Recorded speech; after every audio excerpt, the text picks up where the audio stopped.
Nah, soal penundaan, kenapa 2021? Karena itu yang paling dekat. Kan kita disuruh optimis tadi, begitu ya.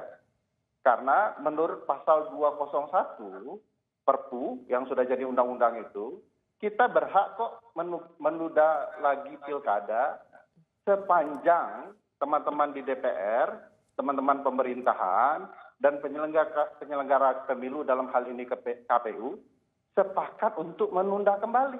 Ya, tapi tadi kalau dari Pak Dirjen kan ada melihat segala sesuatu dari dasar hukumnya. Tidak mungkin mengeluarkan keputusan kalau nggak ada dasar hukumnya. Saya ingin dengar. Ya, di dalam undang-undang itu disebut Pak Dirjen hanya tidak menyampaikan saja bahwa bisa kok berkali-kali dilakukan penundaan ini. Pak Dirjen? Halo.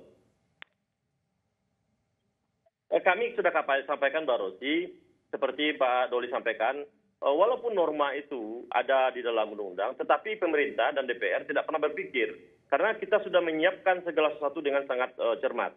Kami katakan kita sudah menunda, mulai dari tanggal 23. Kita berpikir ya gawat Pak Dirjen. Ya kita berpikir bahwasanya ini sudah dilakukan dengan sistematis. Kita katakan sekali lagi, Mas Ferry, daripada kita larut di perdebatan PJ dan PJS tadi, kami katakan sekali lagi, pemerintah optimis. Kita ingin menjadikan pilkada ini sebagai instrumen untuk memerangi krisis sekarang. Tidak cuma persoalan demokrasi semata, Mas Ferry. Bukan persoalan demokrasi semata.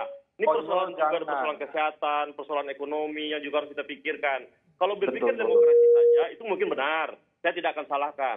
Tapi mari berpikir ini krisis multidimensi. Butuh multi perspektif, butuh cara pandang yang banyak terhadap persoalan ini. Kalau berpikir dari sisi demokrasi saja, saya tidak akan tolak. Benar itu adanya. Tetapi sekali lagi, ini adalah krisis multidimensi. Kita harus belajar berdemokrasi dalam kondisi krisis multidimensi. Ini fakta.